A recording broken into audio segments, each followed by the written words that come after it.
I'm Kate Darlington, District 3. I'm Tom K, District 3. Taylor, District 2. Cindy Watson, District 1. Victoria Turner, District 2. Matt Clark, District 1 Associate. Todd Queen, District 1. David Merrick, District 3 Associate. Wayne Bronis, District 2 Associate. Steve Schrock, District 1. Eric Neal, Code Compliance. Brittany Hayden, Planning Tech. Jim Henderson, Admin Assistant. Robbie LaValle, Admin. Carl Holm, Planning Director. Thank you. Are there any additions, deletions to the agenda at this time? No, sir. Great. So we're going to start off by moving into a work session. We've got a presentation, as I understand.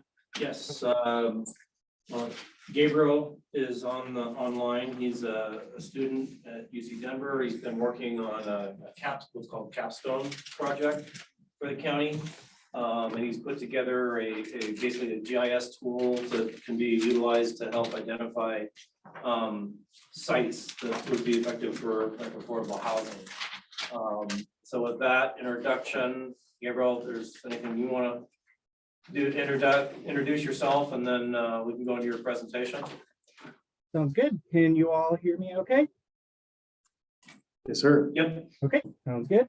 So yeah, I'm Gabe. I've been working with the county for this semester for my capstone.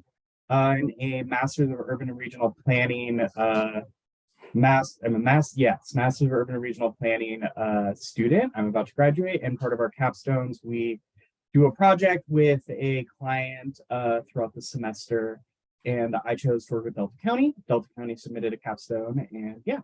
I will share my screen in a second if I can, and then I will get started.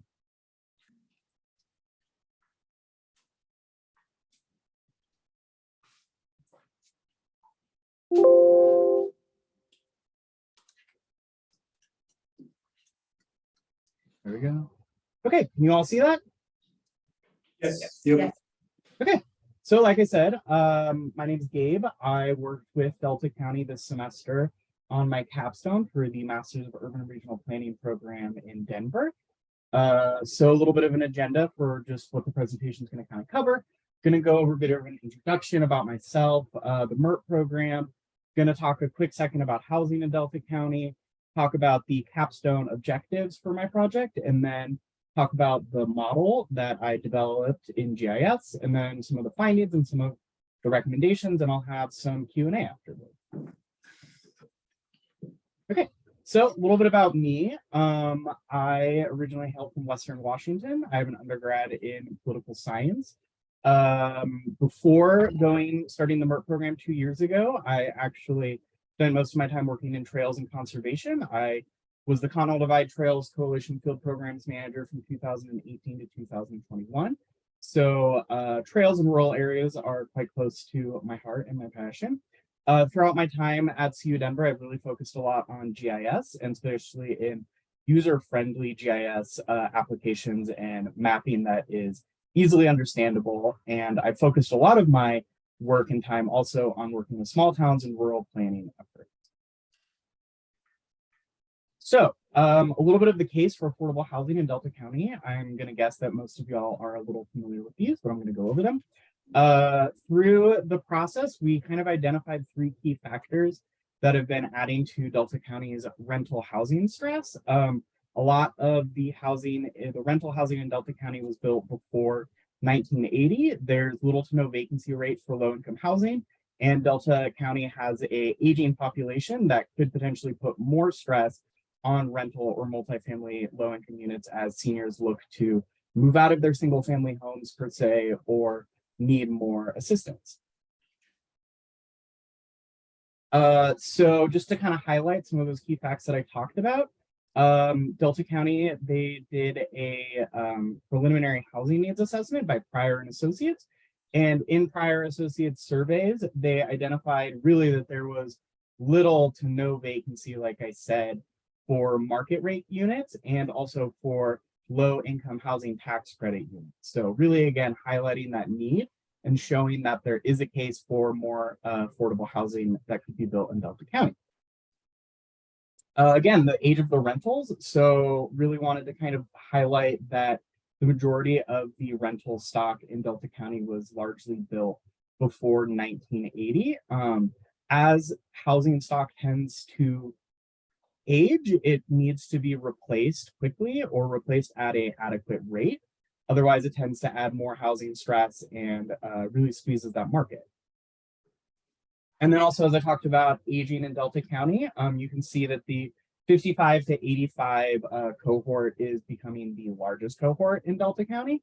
And it is identified that senior households 55 and over will count for 63% of the county's total households in 2013 or 2023, which we are there now. So again, really trying to look at housing in a lens that is kind of preparing for the future, and that is also taking steps to make sure that residents in Delta County have housing as kind of either people move in or people age out of their single family homes, or also for low income. So the objectives for the capstone that I worked on developing with Delta County was to identify areas of unincorporated Delta County that are suitable for higher density, low income development based off of Delta County specific needs and constraints. So a lot of those needs and constraints that we looked at were the desire to protect agricultural land in Delta County. So really targeting growth to the kind of urban growth areas and really weighting things so that agricultural land isn't identified as areas for higher density or affordable housing. Like I said, it's also develop affordable housing and direct Delta County's development in a manner that it safeguards the county's prime agricultural land. And then also through the end of it, I developed a series of maps that can be read and understand pretty easily that I will be passing off to the consulting firm that will be doing the IHOP work, and then also to the county. So as I talked about, I worked on developing a model that kind of was able to weight multiple criteria and kind of take all of that, filter it down, and weight parcels and kind of geospatial constraints based off of 5 factors that we ranked in order of most important to least important. So zoning was the most important, making sure that things were zoned correctly, making sure that things weren't particularly too steep. The geography of Delta County, if you don't factor in the slope, it started to identify areas that were like on top of mountaintops as very suitable, which you obviously don't really want to be building on there. So anything that was in the floodway, the regulatory floodway, was actually filtered out. It's a little misleading where it says somewhat important, but everything within the regulatory floodplain was filtered out. And then I factored in growth management areas, again, to really direct that growth towards those areas that have been identified for that. And then also looking at fire hydrants to make sure that utilities, or at least that safety aspect, is really there. So a little bit of weighted suitability modeling. It's a little wordy and a little heady, but I've tried to kind of condense it down to the simplest form. So it really follows 6 key steps. So define. So define is the stage where we really defined the goals and looked at supporting criteria. So that is things like making sure things are zoned correctly, they weren't in the floodplain, that the slope was correct. So then we needed to look at data sets that we were able to use. Delta County's GIS person, Carrie, was very helpful in this and providing me with a lot of the data that I need. So after we looked at that, identified the data sources that we got, we then moved to the transform. So the biggest part of a weighted suitability analysis is it's basically taking all of this data and turning it into a common scale. So everything in the data gets weighted to a common scale. So that's kind of the transform aspect of it. So for things like distance from fire hydrants and stuff like that, I calculated the distance away from them, and then within the model, it's able to combine everything and then weight them depending on what we set as parameters for the model. So that's the weighting step. So that's where we combined everything, and then we got a single map of the county that identified areas based off of all of those parameters that would be the most suitable, rating on a scale from 0 to 5. And then the next step after that is to really locate them. So I looked at existing parcels and I joined existing parcels to the suitability. So we were kind of able to identify parcels on a parcel level, what was the most suitable based off of the model. And then the last step of it is to really analyze them.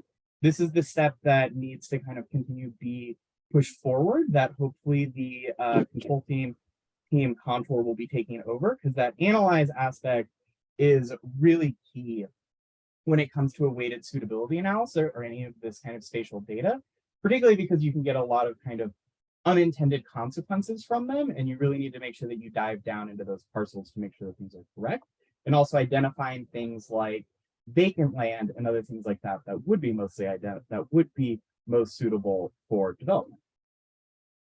So then using the model really follows kind of those steps that I talked about. So define goals and objectives, you run the model, you analyze the results, and then you refine the goals and objectives kind of based off of that.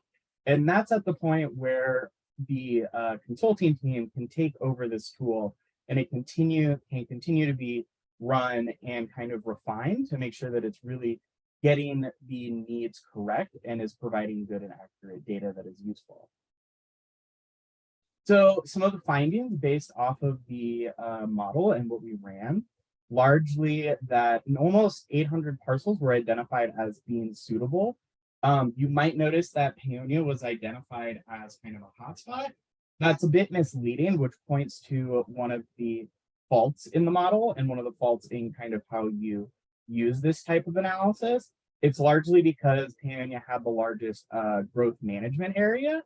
And that is something that I reweighted it and I cut down on that, and it still brought Paonia up as particularly a hotspot. So that is where that critical analysis piece really comes into focus, that you have to dive down into these parcels. We're really at kind of 1,000 level view right now, taking in everything as a first step to then look at these parcels and look at the model and then really identify a few key parcels or something that would be really suitable for affordable housing development. Another finding that we found from this was that the zoning tended to constrain a lot of the parcels because of the distribution of zoning in Delta County. It significantly constrained based off of the kind of agriculture needs. So one of the findings and recommendations from that was to look at not necessarily updating the zoning code, but adding a few more categories that might have a bit more flexibility for affordable housing development. And then also ultimately, this was the hardest thing that we weren't really able to factor in, which is unfortunate because it is the largest constraint and what will ultimately guide development for Delta County is water. So Delta County has a lot of different water providers. Some of them don't have taps or existing things, and that data doesn't exactly exist in a geospatial form. So one of the recommendations is also to really try and build up a good database based off of the water providers and other things like that to then really push the analysis further. And then kind of some of the recommendations moving forward from this, as I talked about, refining the model to make sure that it is capturing all of the things that is needed, and then further analysis, which is always important, to really dive into those parcels to make sure that they are suitable, look for vacant parcels, and filter out anything that might have been pinged that isn't necessarily suitable per se, something that might have environmental hazards or something like that. And then select parcels. So based off of all of that information, you can select parcels. And then from that point, if we're really looking at this from a affordable housing lens and a development lens, really to be focused on funding streams that rely or apply to each of those parcels. So there's a lot of funding streams from the USDA, from HUD, and from the state right now that having identified parcels that are kind of what we call development ready, meaning that the county has vetted them per se, and that if a developer came in or the state came in to look at it, you're able to present these parcels in these places and be like, we have this already. We have done the analysis for this. It's cited correctly. We just need the money to get it moving. So then really tying that, a lot of those different funding sources are kind of site specific. So that's where we get kind of into the last part, is looking into actually either building new housing or renovating housing for affordable housing based off of all of those metrics. And that is pretty much the model that I developed for the county and for further use throughout my semester. Are there any questions? Up to you, Mr. Chair. Yeah, does anyone from the planning commission have any questions? I Gabe? do. Well, Gabe, my name is Tom Kay. I'm on the planning commission. You mentioned that you identified parcels, but I haven't seen any parcels that you've identified. So it's hard to map those because they're at a really large scale. I had to zoom into specific areas.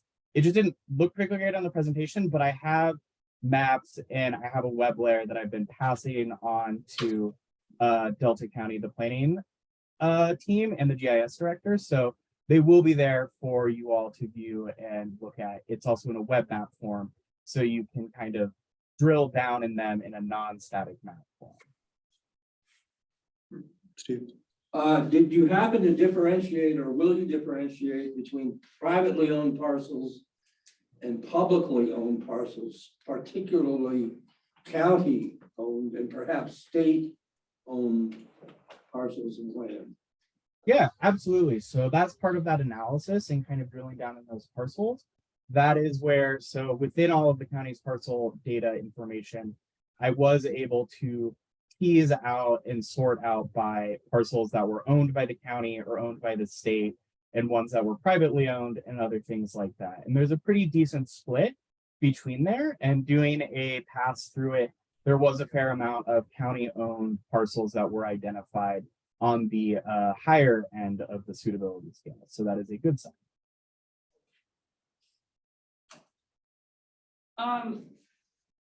In whether it's from this project specifically or just from what you've been learning in your studies, what can we take away specifically as a planning commission in terms of what tools we could use to encourage development of affordable housing in these suitable areas? Mhm. Or yeah, how we can encourage or shape land use regulation around your findings. Yeah, so really ultimately utilities is largely what developers look for. So they look for areas that they don't necessarily have to come in and put money into adding infrastructure or adding utilities. So identifying those areas and either trying to invest into infrastructure or utilities to make them more development ready, or trying to find areas that have the most suitable utility kind of agreements for water and other things like that with the existing municipalities. That's really the largest constraint, I think, and what is most useful, A, for developers to incentivize that development is utilities is what they're going to look for. And they're really going to look for zoning that matches it. And also another key aspect of it is really community buy-in. So sharing these parcels and sharing kind of this information with the community and getting community buy-in that this is where they want growth to be developed, because a developer doesn't necessarily want to come in and get stuck in many rounds of public meetings for affordable housing and something like that. So those three things, I think, really looking at looking at sites that have been identified as being more suitable, and then really digging into the utilities in those areas and looking at either ways that they can be enhanced or that you can work with the developers to aid them in upgrading those infrastructures to support that, and then making sure that it's spelled out really correctly and really clearly that these parcels and areas are zoned correctly and are zoned kind of development ready for them, and then also that there is community buy-in for the type of projects and development. Jacob. Gabe, I have another question. So your analysis is all based on vacant land, and No, that's not, it took into account everything, not just vacant land, but we looked at vacant land as being a little bit more suitable as opposed to land that already has existing properties or private ownership. Okay, so I guess I was gonna go forward and say, if you're dealing with vacant land, you're dealing with new construction. Yes.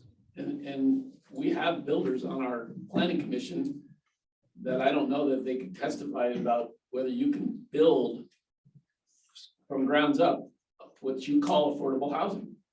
Mhm. Now, if building costs $200 a foot, or whatever it takes, I don't know what it takes to build housing, whether you're talking about multifamily or duplexes.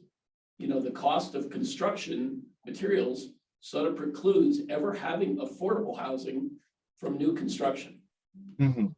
So to me, it's either a conundrum, there are all sorts of words that they don't go together in the same analysis. Vacant land, build affordable housing doesn't happen. Mhm. We see it here, no one's building or going to build, because you can't build something and then make it fit that mean API or whatever, doesn't work. So I'm trying to figure out, you're getting your master's, is there a better analysis to do as far as how do you create affordable housing? You started off by saying most of our housing is pre-1985, but isn't it new construction and people moving up that creates the affordable housing of existing structures, not new, which is not analysis of vacant land at all. So I'm just sort of lost. Yeah, so I think that is really kind of a different level of analysis than we were kind of running at and looking at with this. I mean, those types of things can really be dug into with market analysis and kind of market studies that really can point to the market demand and the exact costs for what development could be. This project didn't look at it with the lens of looking at necessarily development costs and things like that. It really kind of looked at it more from a land use and zoning perspective as to areas that kind of meet those criteria. And we did include private property within all of it. It's just through kind of things that I thought about, that vacant land might have been a better way to go than looking at necessarily people who are already living on their land. But it can go either way. But really that kind of market analysis is kind of a expertise that has to be kind of done by people who specialize in exactly financing, funding, building construction costs and stuff like that. This was really trying to aid it from the kind of land use and zoning perspective. Thank you. So was your study based in the unincorporated areas of the county and the municipalities? No, so it only looked at the unincorporated areas of Delta County. It did not look at any of the municipalities. Right, so, a full study would seem there's where your infrastructure is based, mostly in the municipality. Yeah, and that data is a little hard. There's a good series of that data, but really looking at water providers is kind of a key aspect of this. And an area that was hard is a lot of Delta counties, like 40 plus water providers, that data isn't necessarily mapped in geospatial forms where that utilities is. So that was a larger constraint of the analysis that we would have liked to have pushed further with the utilities, but in kind of the time constraints of 16 weeks for a semester, it wasn't necessarily feasible to develop that data and acquire that data. And Gabe, this is Cindy Watson, and I do work with a lot of builders. I guess my concern is that usually affordable housing is usually more towards services. So usually towards laundromats and grocery stores and things like that, because they are close by. The closer we get into Delta County, obviously, I think the more expensive or unincorporated, you're going to have to bring it closer to be able to have those services. I think what I've seen where people try to cut corners in building affordable housing is they start putting up like masonite siding or stuff that is going to definitely need a lot of maintenance. Doesn't get maintenance, and before long, it's a large building that's an eyesore. And then the tenants usually inside tend to start contributing to that with, fences that are falling down and things like that. So what happens in unincorporated? I mean, when you do that, what happens to those services like hypothetically a laundromat that they're close to, or a grocery store, or things of that caliber? What kind of calculations were taken into that? So we did look at as areas access to amenities, things like grocery stores, other things like that. The way that the zoning is set up and looking at the urban growth boundaries is that everything pretty much fell within a close proximity to the municipalities. There really wasn't anything that fell outside of a mile or two kind of buffer of the municipalities. As far as like the building conditions and how that kind of relates to stuff, I mean, I think that really speaks to having good building design and making sure, like you said, that builders don't cut corners and stuff like that. But then, of course, that increases your development costs, and financing affordable housing is already tricky and hard enough as it is.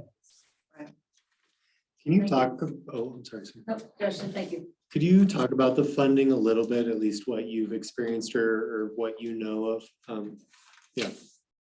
Yeah, so I am not necessarily an expert on affordable housing funding, but I did look at, there's a lot of funding specifically for rural areas from the USDA. A fair amount of the low income housing tax credit, or LIHTC houses, or in Delta County were funded through the USDA's funding programs. And so, like I said, there's a number of different funding sources. The funding sources normally have to be funneled through either a housing authority or through kind of the planning department. And so there's multiple kind of streams for funding. So there's funding for purchasing of land, there's funding for actual construction, and then there's funding for rehabilitation of existing buildings. A lot of what funding has been given out from the USDA kind of historically in the past few years has been funding for rehabilitation of existing buildings into affordable housing programs. So there's funding through that. HUD has also expanded a number of their community block grants and their kind of housing programs to what is considered to be more rural areas that is normally housed under the USDA. And then the state is also kind of working through some stuff right now on the state level, but I don't know too much exactly about those funding sources. But normally the funding sources come through a housing authority. Generally, it's through a housing authority, honestly, that kind of has the expertise to deal with financing and to get the developers together and to say that they've identified, because that's the thing about the funding for these is you have to generally come to the USDA or these housing programs with areas that are suitable for the funding programs. You had mentioned another consultant. I thought you said IHOP. IHOP is the funding source through the state, through DOLA. It's the type of funding. And yes, the county has contracted with a consultant, Contour Design, that is going to be doing the housing strategy. So what will happen is what Gabriel is created here is kind of that tool, and a lot of that data is saved a lot of work for the consultant to kind of start from. But a lot of these things that the commission is talking about, that's where the consultant will come in and basically build off of what this is. Yeah, that was a lot of kind of the goals, was to assist the Contour so they kind of hit the ground running. And, you know, based off of a lot of these questions that have been talked about or kind of raised, this framework and scaffolding and this workflow is already in place, and it's a tool and something that the Contour can then kind of refine it and work with the county to make sure that it's hitting all of those marks and that it's taking into account specific constraints and needs of Delta County. So this study has not really done an analysis of available moderate income, low income housing. Will that be part of the next effort? then? I mean, to be able to get some sort of an accounting of how many units are available of affordable housing from either private or public sources? The existing housing group has done that already, that inventory, but this group, the consultant group, will build upon that because that is about a year old as far as that data, It was the housing authority that did that, right? right? So the housing authority is a major part of whatever this all is. Mhm. What do you have? You got the county and you got this as And part of then the the county. municipalities, And the municipalities, right, and then the housing, Delta County Housing Authority. correct, Yeah, there was All involved. that community group, started as How, now it's Hood. yeah. Um, But it includes the housing authority, the city, all of the municipalities in addition to the county, in addition to the private sector. Yeah. Good. And one Delta County as well. Lee? I want to know what the definition of affordable housing is. Is it single family? Is it multifamily? Is it like that mess north of the bridge on Highway 50? What's the definition of affordable housing? There's kind of different terms to look at it. Generally, what we're talking about when we talk about affordable housing is income restricted housing or kind of Section 8 voucher housing. So these are housing, the existing housing, low income housing tax unit, the existing low income housing units in Delta. I believe there's 5 of them. There's the Villas at the Bluff, and then a few other, and they have a range of single family to multifamily. Generally, they're in some sort of an apartment complex. They have in a range of different units. Really, the key difference between affordable housing that we're talking about is it is restricted in the amount that it can charge for rent. So there are things that are called AMI, which is what HUD calculates, and it's really all based upon different levels of what people are paying for rent within Delta County. So they go from the kind of 100%, which is what people are paying average now, and work back to 80%, 60%, and then 30%. Really what they're trying to target is people who are paying more than 30%, and specifically renters who are paying more than 30% of their monthly income on housing.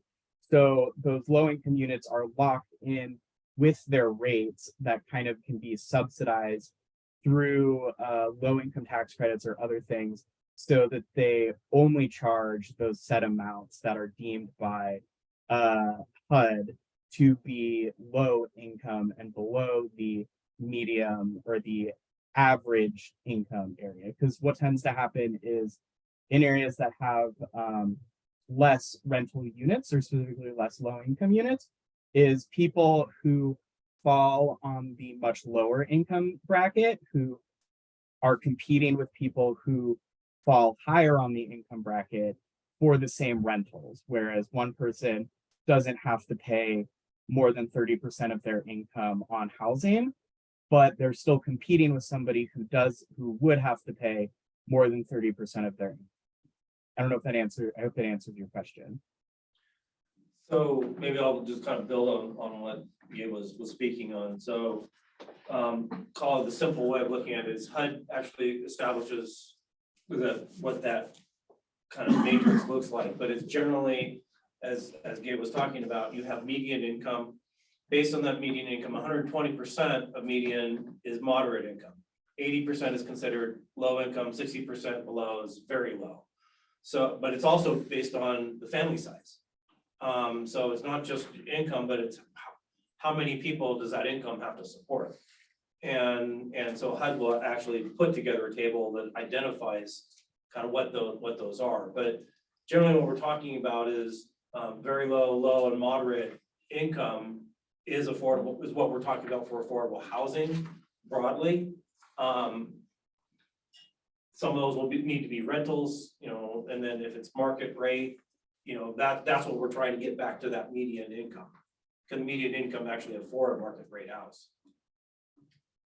not in many cases. Yeah, so you would identify the inventory of affordable housing, but are you able to quantify the need in the county? Some level? Yeah, That that's is been part done of it. too, Yeah, that's. as far been- as- yeah. the amount of housing needs. Greg Pope's here from One Delta County. Who made that presentation at the housing, charrette? They had 3 meetings. What was that lady's name? Mariah? No. No, I mean, they did all the analysis for Delta Right. County as far as need. There was like over 200 some odd units in need right now. Yeah, and then Region 10 recently did a study, and theirs was a broader study, it was all of Region 10. Right. It's not Douglas County. And I think in Region 10, which would be the 6 counties, I mean, the need is like astronomical. It's like 1.2 billion or something like that. And additional housing that is really needed. Now that's ranges, that's not just affordable housing, it's all ranges. Housing. But as I understand what Gabe was trying to do here, and it makes sense, he's trying to figure out where in the county is it suitable to build housing. He's not trying to determine if you could afford to build it, or if anybody could afford to buy it based upon existing building costs. That's a whole nother topic. And that's a topic that we're dealing with. I mean, we're looking at in Delta County, building some workforce housing, which would be defined as 80 to 120% of average median income. And you can't do it. I mean, it'll cost more to build that house than what those people in that price range or income range can afford to buy. However, there's funding sources, it's called gap financing, that helps buy down the cost of that housing. So let's just throw out some numbers just off the top of my head. Let's say that it costs $275,000 to build a house, but a person at 80 or 90% of the average median income can only afford $235,000. Well, there's some financing sources that are available through mostly the federal government that will help bring that house down to 235. They'll pay the difference between the actual cost to build it and what the person can afford to pay. But that's not what he's looking at, as I understand it. He's just looking at which properties could become suitable to build them. Because one of the issues that we've got is where are we going to build this stuff, particularly with the criteria that I think you guys set out. You want to preserve farmland and all of that stuff. Well, that starts to limit how many places are available to build the housing. Not whether you can afford it, could you build it there? Okay, that's what he's looking at, I believe. Yeah, I understand his analysis was of locations and where they may be available, but when you take the metrics that he put to his analysis, it's all in the municipalities. I mean, we don't have anything that fits his bill in the county. Well, we haven't seen. We don't have a county water system. We have a haven't seen private his water system. examples yet. So Yeah. you're not gonna put affordable housing or build a project on septic. I mean, it just, so everything, the hotspots that he showed were all basically municipal sites. Based on the conditions and based on the criteria that was used, and that's where, as Gabe was talking about, we need to look at, do we need to adjust that criteria and the weighting, given what we know? But it's not just saying, his model says, based on all that, here's kind of the sites. That may also, you turn that around and say, okay, if we want other sites, then what do we need to do? Where does that infrastructure need to be created in order to create those additional sites? If there are other areas that the county wants to look at. So it, like Greg was saying, it goes a lot beyond that, but that's what the next step is. That's what the consultant is going to start getting into. The utilities will really determine where in the county you can build it or proximity to utilities. I would I disagree. guess my question is there any sites in the county? It I could be. mean, why, I'm not, I mean to ask this rhetorically, but why is the county looking at this? If there are no sites, why aren't? Sure there are. What? Sure. There's sites. I mean, there's water all over this country down here through Tri-County. That's one of the utilities that's widely available in and around Delta.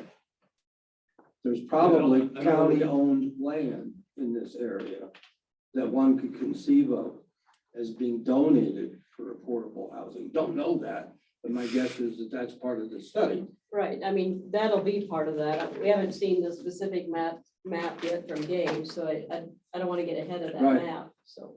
Right, but, I mean, so I think there's probably unincorporated lands of one sort or another, public or private, at least in this side of the county, because of water availability, that would be suitable for building. But like TK says, there's no countywide waste disposal. There's You not. can't build a development and expect it to be viable on septic. Well, I'm not Next so thing sure is, about that. why would you donate county land? I mean, that belongs to the taxpayers. You don't donate it, you'd have to sell it to the developer. Well, you gotta understand, my frame of reference is the city of Delta, which I was part of for a while. They've had a housing authority here for over 50 years. And it's done wondrous thing in providing housing, low-income housing to a population of people in Delta. But that's an ethic of the city of Delta that's been long-standing and well-supported. And that's my frame of reference. These are not liberal, wild-eyed people here in Delta. They're pretty damn conservative, particularly 50 years ago. And they've had that ethic at play for all that time. And I'm just suggesting that that's a good ethic, one to kind of stretch further into Delta County if we can. Remember, it's not just affordable, as we reiterated several times in the housing group, it needs to be the attainable grouping as well. The teachers, the PD, those, it's the attainable group as well. So. Workforce. Are there any final questions for Gabe? Obviously, this is priming the discussion. It's going to be a lengthy discussion and we're going to have more folks coming in, but are there any final thoughts for Gabe? Thanks for the work you did, Gabe. We appreciate it. Happy to do it. Okay. Okay, Yep. Thank you. thanks, Gabe. Great. Moving on to item D, meeting minutes. We do have minutes from April 26th. Have we read those? Would we like to approve those?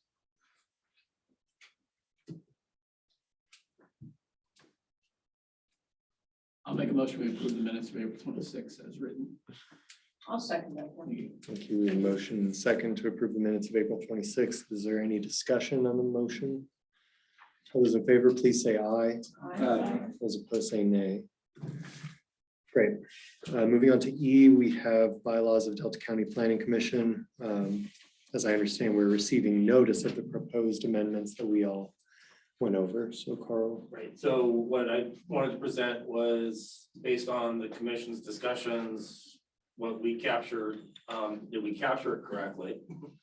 Or if there's anything that needs to be adjusted and with the intent that the decision could be made at the next planning commission meeting. So this time I'll open it up if everybody read through it. Did you feel your comments were reflected in the staff's attempt to capture what we talked about and debated for a while?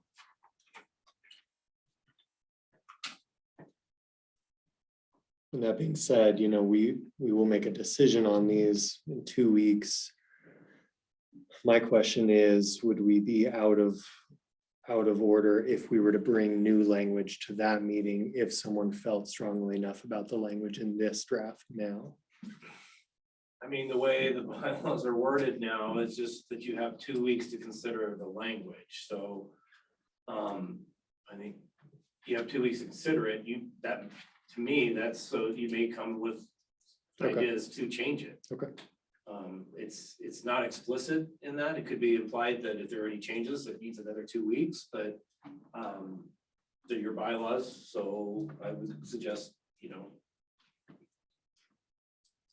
planning commission make that determination now. We okay I with guess I'd like to ask Carl, you weren't here at the last meeting. You had a chance to review these comments that were sent to us. Do you see any issues with any of the items there are titles, motion making, discussion, voting rights, conflict of interest. Does anything stand out that you think we need to have a further discussion on, or why we came to the conclusions we did? I noticed the only thing underlined, well, there's some underlined items. I don't know why they're underlined. Like in section 615, motion making, any voting member. Is that just an addition? I That's think the red line. that, yeah, That's the red line? yeah, I see. Okay, I'm sorry. Mine didn't come out red. that's where they're like voting is underlined because that was added by the commission from the language that you had seen before. Or in the conflict, or when a member becomes aware of the conflict in the conflict. of Right, interest. that was added by the Okay. commission.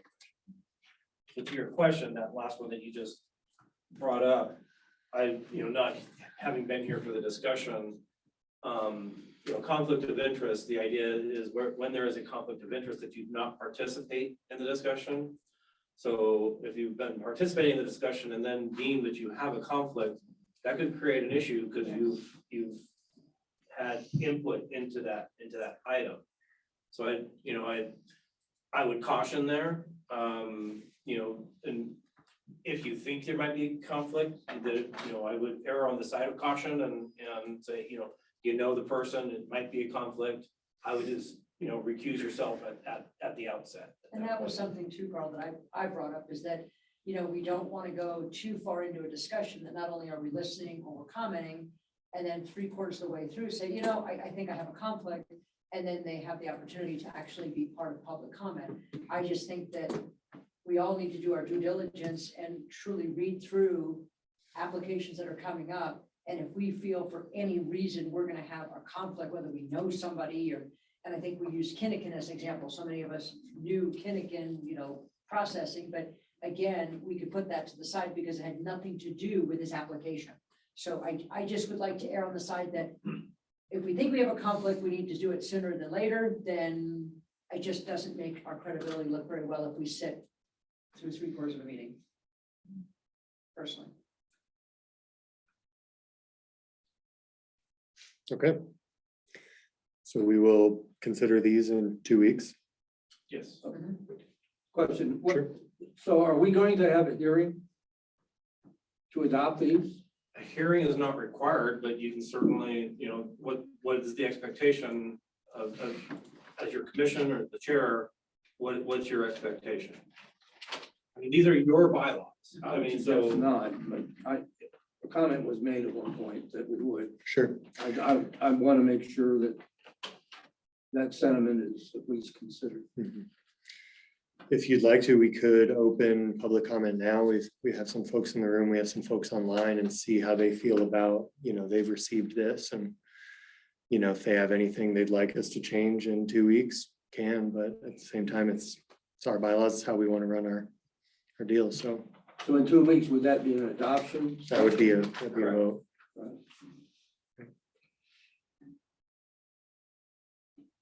Do we need to hear from the public again on this? I don't think so. Okay. I think that these are our bylaws and I think we all need to work together on them and make sure they're clear and Mhm. I think we did enough changes in the last meeting. I truly feel that we made some really good changes and Matt put some really good stuff in there about, changing some verbiage and TK as well. And I think we've done a good job of it. Really do. Does there need to be any further? I know we had a lot of conversation about 7.2 specifically. And I know this is kind of where we landed, but I do still have particularly some concern about that this instead of, it almost excuses, in my mind, somebody sitting through a meeting and just being able to say, oh, I didn't realize I have a conflict, but now I do.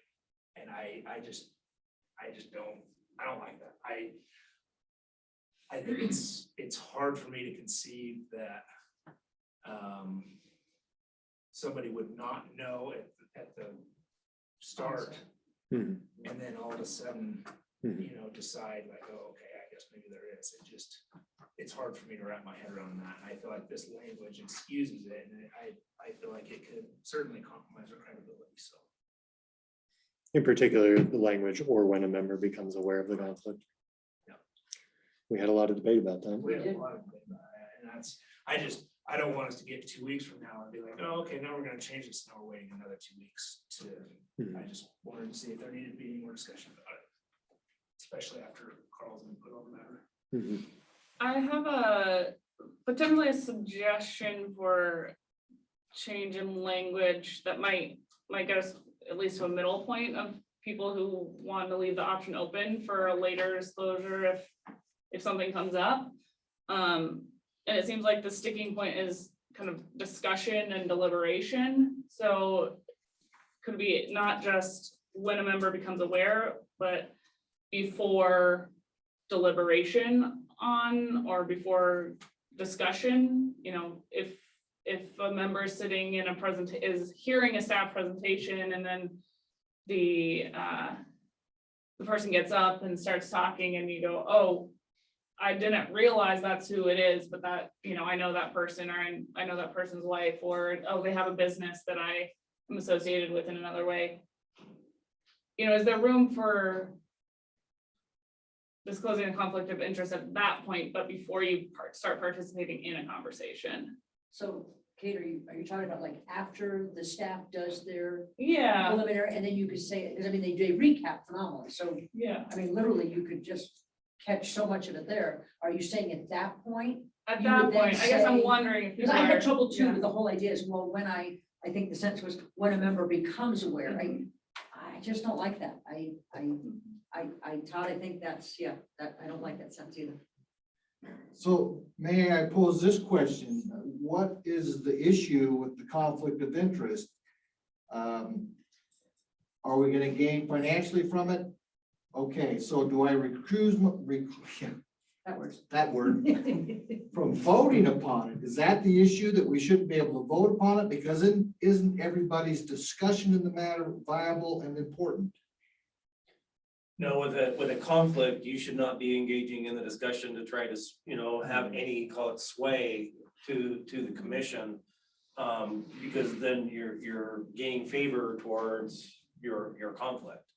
Potentially. So, but I have to convince all of you that but my viewpoint is the right way to go. Well, Not Not necessarily. necessarily, it could have been a 5-4 vote, now all of a sudden it's a 6-3 vote. and you could have been putting in all kinds of ideas and recommendations. I put those ideas in your head. Exactly. And then after if you recuse yourself, I'm still thinking about some of those things that maybe you're saying. So I think the whole idea is that, you know, we're giving the most clear, you know, unbiased Yeah. decision and recommendations that we can for the applicant, I believe is what we're supposed to always do, so. Kate, I think you bring up some good points, but Yeah. I guess I feel that the presentations that we get from staff generally are presented in the package. Yes. So if we're getting, generally it's I don't want to call it regurgitate, but it's a restating of what is already there. So like Cindy was saying, if you've had attention to the package, you know what the staff is going to say. Certainly I understand conditions, but I struggle with the language, which is why I brought it up. I mean, I struggled the last time a lot, and I'm still struggling with it. It doesn't seem right.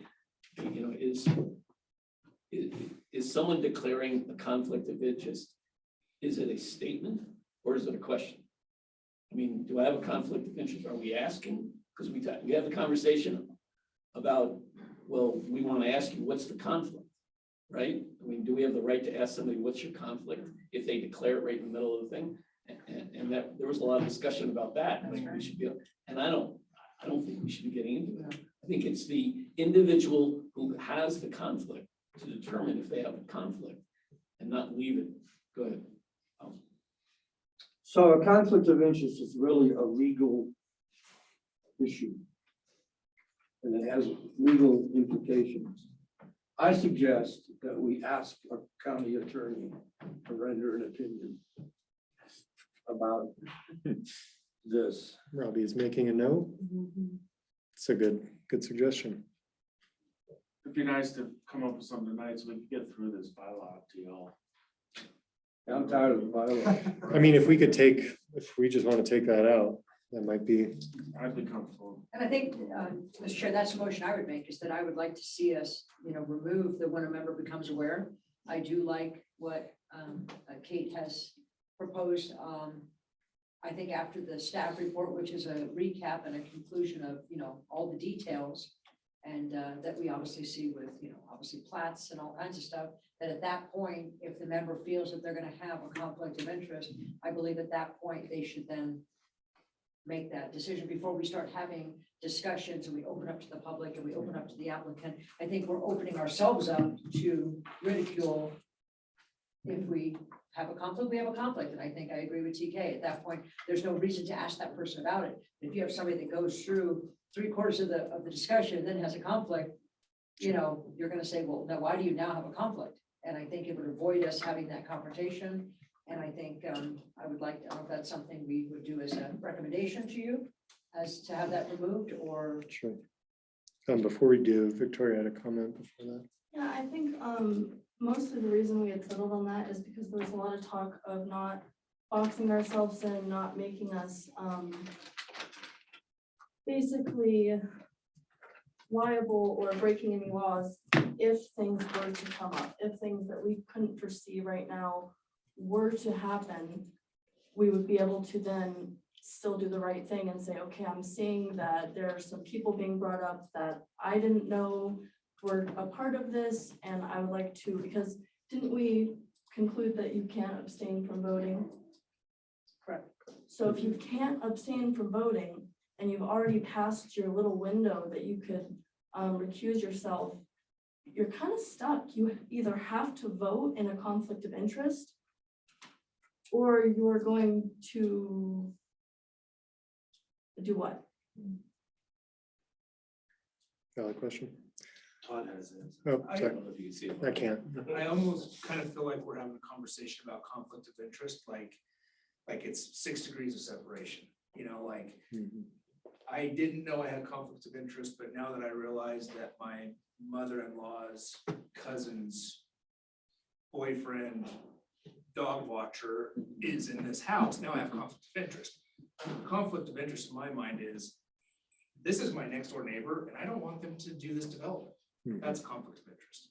But, so I think it's very clear. I don't think conflict of interest is something so far detached that, and I think that's where it'd be good to get legal counsel on it to find out, what is the legal definition. But in my mind, I think we're trying to open up too many possibilities of what could possibly be Is it considered an arm's length conflict. away Right. That's right. as they use? Robbie's gonna give us the DOLA's definition of conflict of interest. Well, DOLA provides the training for planning commission members, and I just pulled up what they define as conflict of interest in statutory. And so 31.4.4042, then any member of the governing body shall disclose such interest to the governing body and shall not vote therein and shall refrain from attempting to influence the decision of the other members of the governing body in voting on the matter. And then it clearly goes into having a direct financial interest in the contract being awarded or other decisions being made. So if you use that language that DOLA provides to all of you during the training, that would keep it consistent. Yeah, I think we should use exactly that. Then we're clear, concise, and we're done with it. It's not our creation.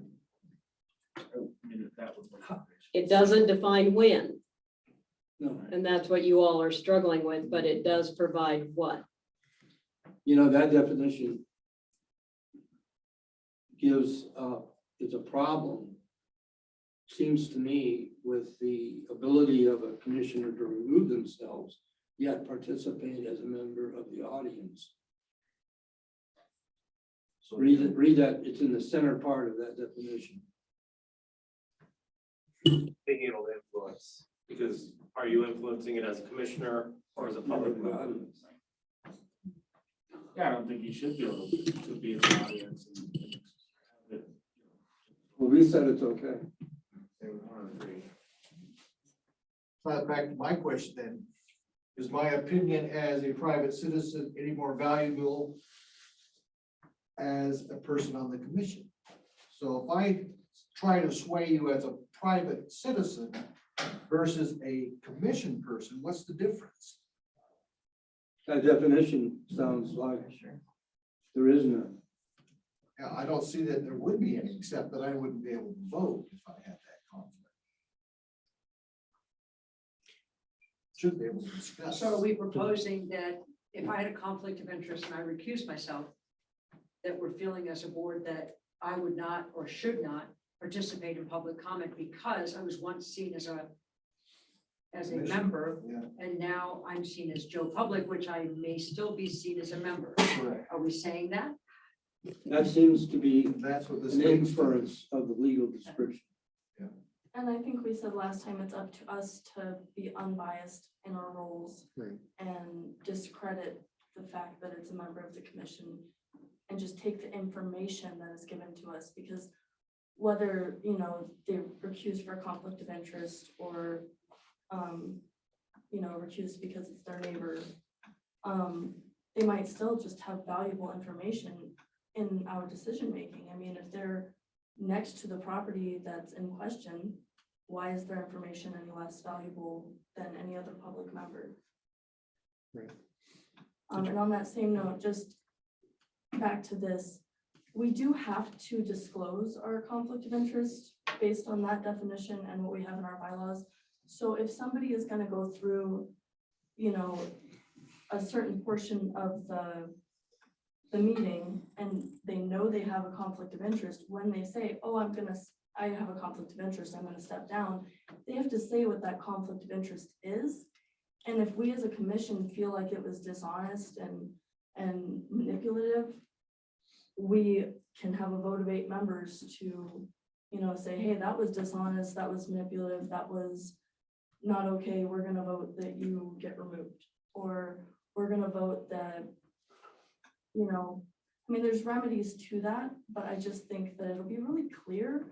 And I don't think it's something that's gonna happen often, if ever, but it just gives us an out, a legal out for if by some chance something does come up. I know you're saying it's far-fetched, and it might be, but at least in those cases, you can, as soon as you realize, disclose your conflict of interest and recuse yourself. And you didn't do anything wrong per se, because you were just doing what everyone else was doing. You didn't know. And if you did know, it would be very apparent when you disclosed your conflict. So here's the thing that I'm wondering, is this appears to be a pretty complex topic to where this may be one that it's best that we not reinvent the wheel and just reference state laws. Because just like to Cindy's point, you know, we're all here donating our time. And if that means that as a commission member and a development proposal comes up on a property next to mine, that now I have to recuse myself as a planning commission member, and now I also can't be in the public to talk about this. Like, It really be excluded. that's That's pretty not right. tough, you know?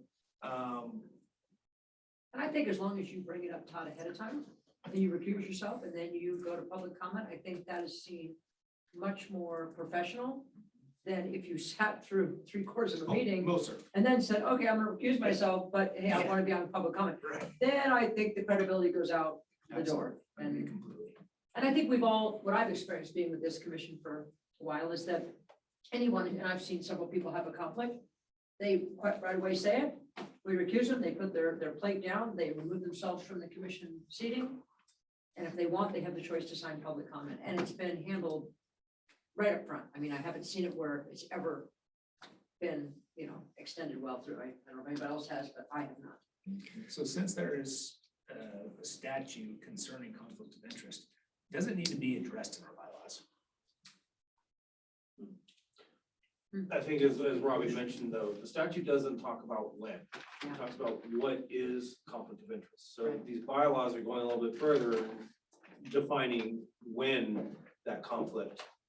But in a sense, it does define when, because you can't you can't extend an opinion.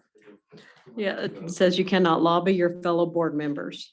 So that's a Participate timing, in the right? discussion. That's a Yeah. timing issue, right? So you can't do the action and act. You can't engage in the action, so it's before. So it's a vague sense of when. What if we said you have to, any member of the commission who has a conflict of interest on any matter that comes before the commission shall disclose the conflict on record before the application or before the item has, or yeah, Period. it could just be period, Sure. or before, and may not participate in discussion or voting.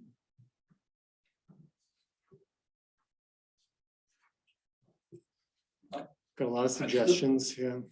Steve? I'd still suggest we try to get John Barrett to render an opinion both on timing and what, and the conflict procedure about removal or not removal to the audience.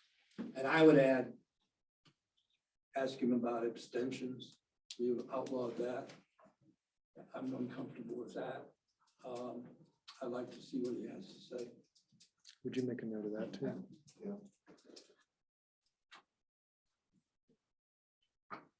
I can tell you historically, and I'm not saying that's what you have to do, but it historically, and this was very evident during previous very contentious issues, there was PC members that would recuse themselves, but then when they did ask if they could participate when it came before the commissioners, and they were told yes, because you are doing that as a private citizen. So that the Board of County Commissioners. So that has historically been what has occurred. So again, I'm not saying that's what you need to do. I'm just letting you know history. Haven't we done away with that? Our bylaws? No? Not going to the language about not going You're not lobbying, outside of- lobbying your planning commission, but after the planning commission makes a recommendation to the board, you could go as a member of the public to speak to the Board of County Commissioners. I like to look at that language again, because when I read it. Isn't that what you were getting? Right. Said that we outlawed that. We outlawed, I think, going against the decision of the commission, which is pretty standard protocol. And then talking about it before we hear it, but I don't think we have language about after it is heard and before it's in the VOCC. I don't think we have any specific language to that. So a planning commission member that disagrees with the vote of the planning No. commission can go to the commissioners No, and argue the opposite of the vote? No, you have to have recused yourself from the planning commission discussion, and now you're participating as a public citizen, and as a public citizen, then you can go.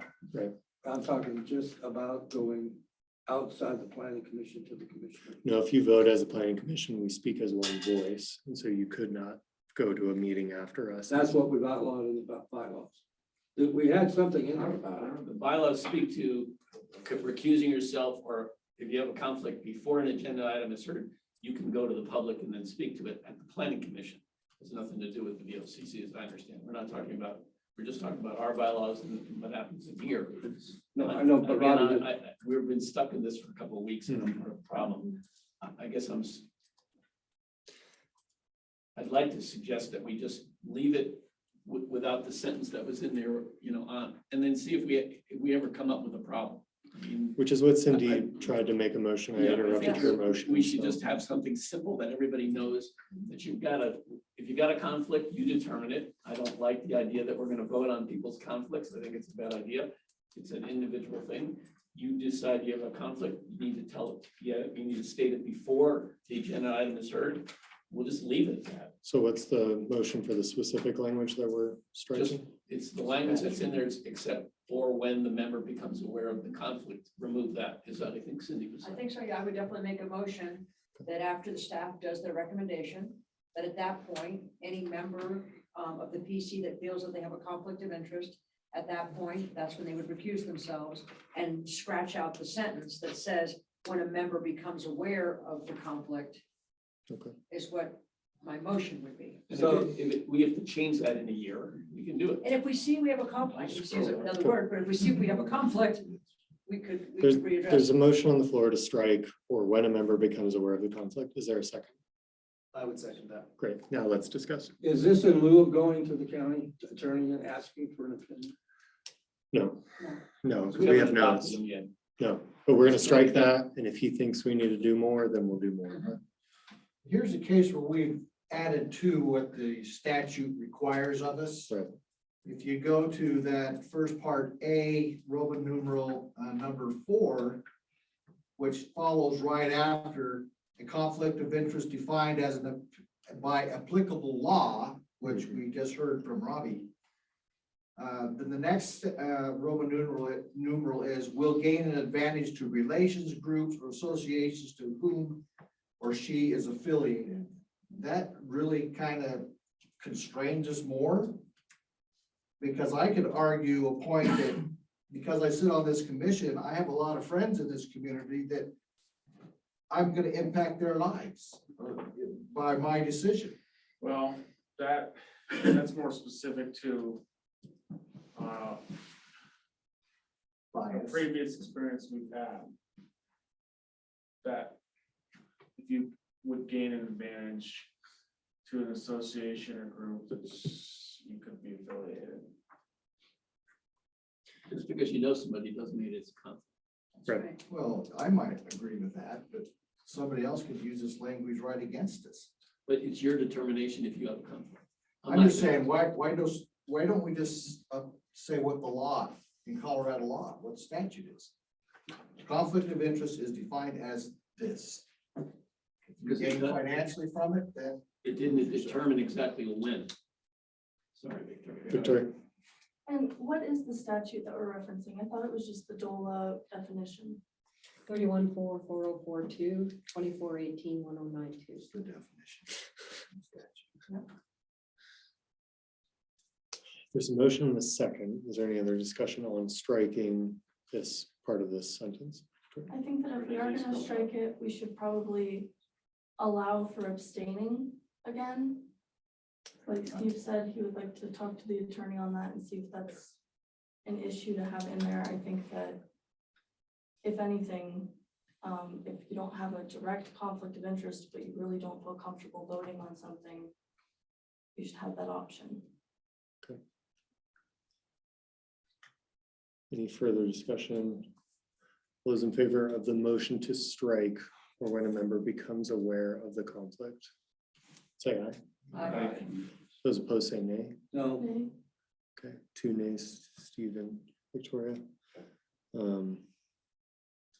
That's that. We will get a comment from, Well, and just to confirm, since there was a vote, yes, David and Matt are associates.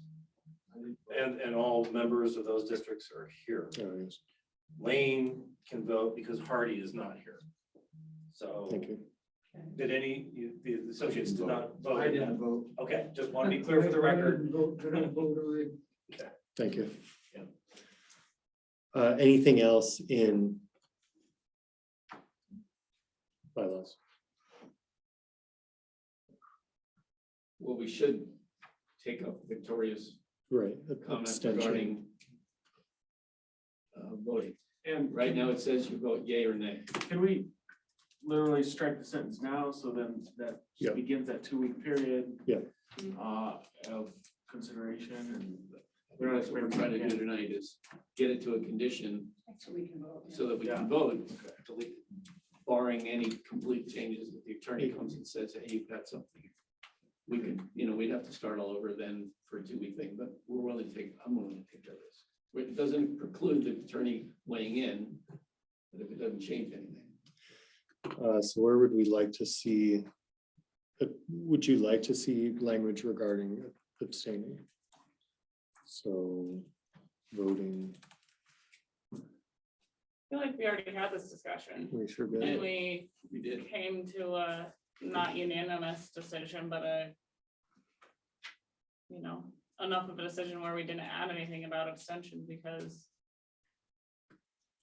we had this discussion. I don't know. Is there like any Sure, new is there any- information Or is there any language? or are we waiting for the attorney to weigh in? I don't know. Victoria, do you have any language you'd like to put in? No, I thought we had just put in there that, that all voting members shall vote or something along those lines. Did we not put any specific language on not abstaining? correct. I think it was kind of implied by the fact that you had to vote yay or nay on any matter before the And that's why we're here. commission. I mean, not to sit back and not say something. I think we either say yay or nay. Yeah, I think we all have the right to abstain. That we don't have a gun pointed at our heads that says we have to vote if we have the reason not to vote. That's kind of how I feel too. I feel like it's just, of course, we're here to vote. It doesn't seem like a lot of people are abstaining. I don't think a lot of people will abstain. But just to have that option, I think will be beneficial in the future instead of being so confined. Because as Matt said, the definition of conflict of interest as we have it is pretty broad. It's vague. It's not very specific, and anyone can interpret that however they wish. And if you're interpreting it a certain way, I don't know, I feel like it would just be really beneficial to be able to abstain from voting. There- Not that we should encourage it, not that it will happen that much, but just the option. We struck language referring to yay and nay. That language is not in the bylaws. Okay. In 6.15 motion making. We're on the red line there. The last sentence in 6.15, after all interested commission members have had an opportunity to speak, the chair shall call for a vote. Each commission member shall say a nay. A or nay motions. That was stricken and that was not moved to a new section. So therefore, I don't think we need language around abstaining. If someone really feels strongly that we need that sentence in here, speak now. Or So that part was stricken, but then we point to 617 where it says after all interested commission members have an opportunity, voting members shall respond in the affirmative or Oh, negative. okay, there it is. That's why we captured those. That's right. We could eliminate one because it showed up Okay. in the other. Victoria, I guess if you want to make a motion to specifically what you want and then see if there's enough support for the motion, then we move forward. Okay, after voting members shall respond in the affirmative or the negative manner determined by the chair. Voters may also abstain from voting for personal reasons. Okay, there's a motion on the floor. Steve, would you like? I want to that? hear what the county attorney says. That's what I want to hear. Well, do we want to put in some I holder don't want to put language? anything in now. I just want Okay, to have that question okay. about the right of abstention from a vote. That's right. I think it's good. So you want to add a section of abstaining, or I think No, Victoria just mentioned was just the, get a thought of the attorney, correct? Steve? Yeah, or you want what I've been saying for about 15 minutes. So is there no second? No, motion dies, but I think what I got too early was that we are considering this. I don't think if John Baer suggests a couple sentences, I don't think that precludes us from voting on that. We've been considering this for well over 2 weeks. Yeah. Lane, I think we're making too much out of this. sure. The staff does a wonderful job of putting everything together. When they publish the agenda on Monday, you've got ample time to read it and do your own due diligence. And at that time, you're going to know whether you have a conflict of interest. So when you show up for the meeting, you can, as soon as this item is brought up, you can say, I'm going to recuse myself because I have a conflict of interest. I mean, how much more simple can it be? Thank you.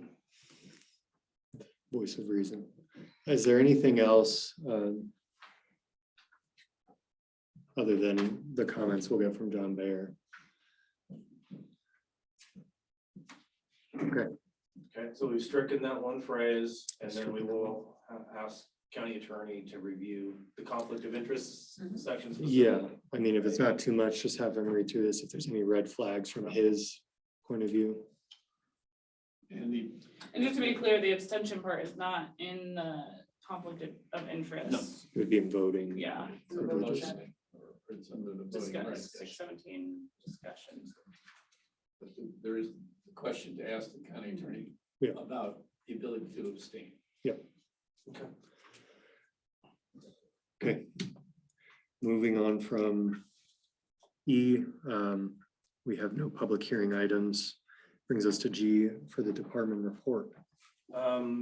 The only thing I want to report is we will be losing Kim as of May 19th. She will be going to work for Montrose County in the county clerk's office.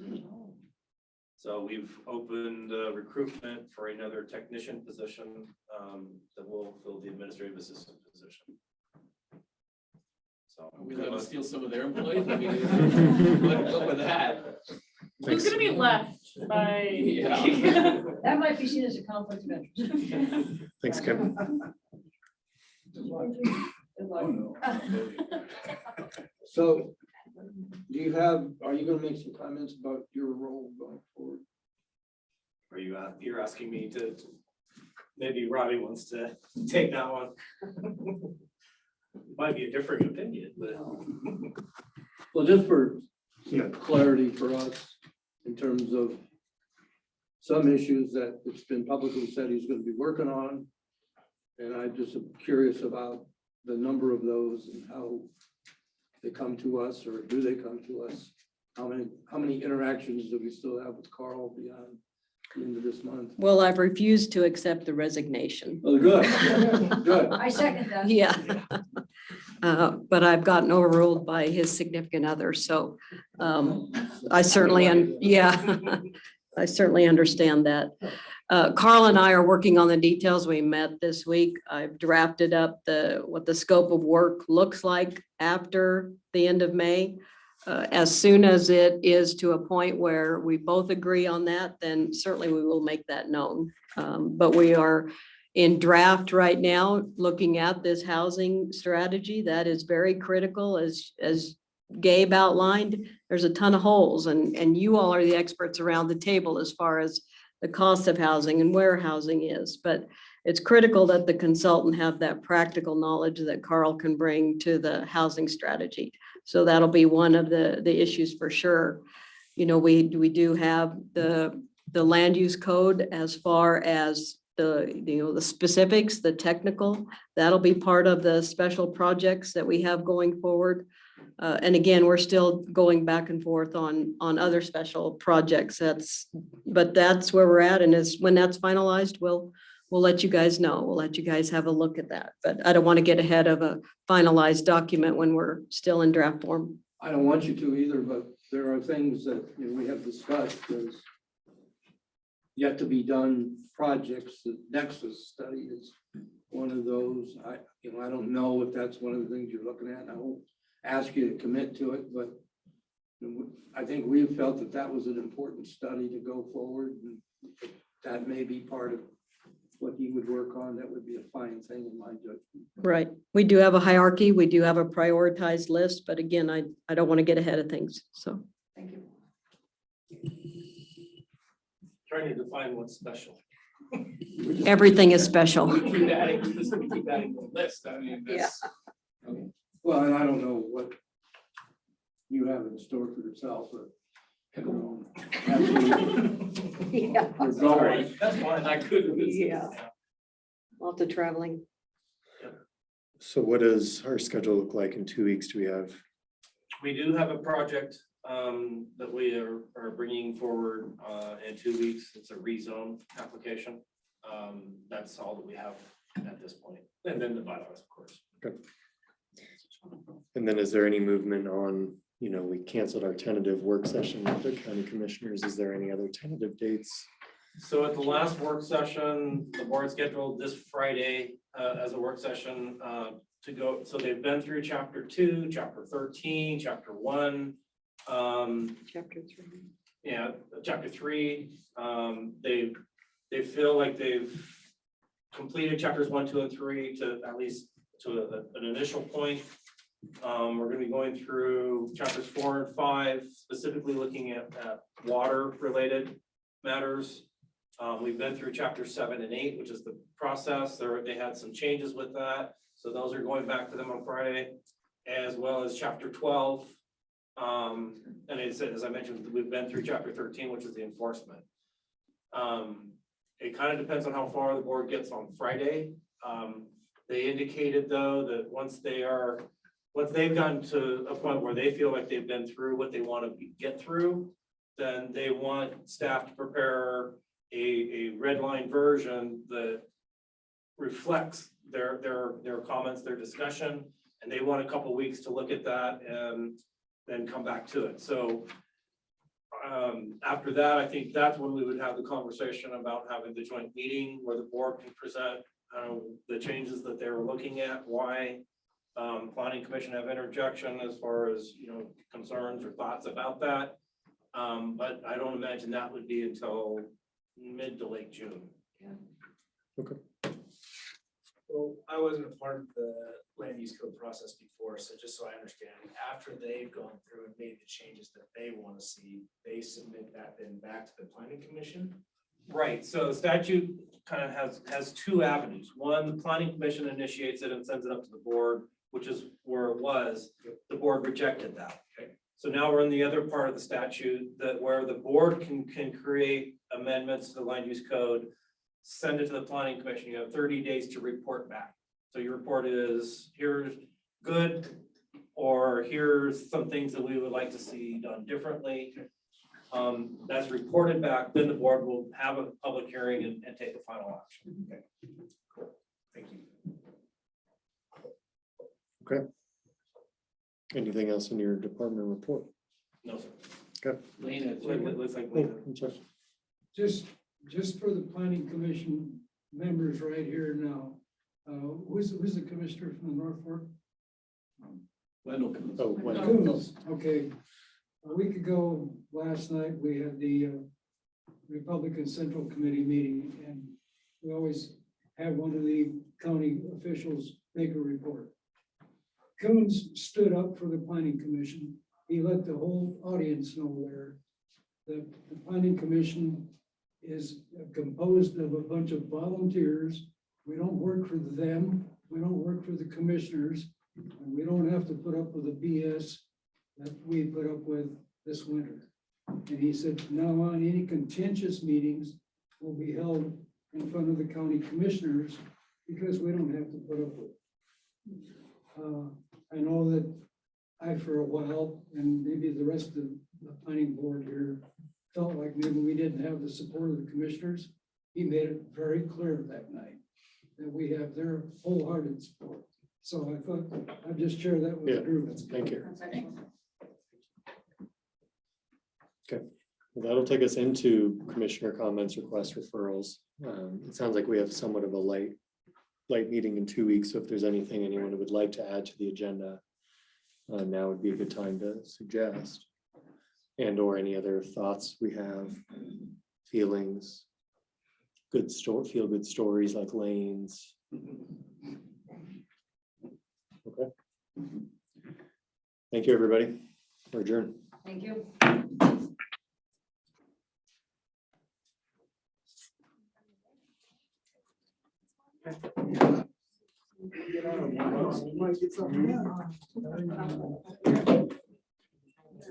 How you doing?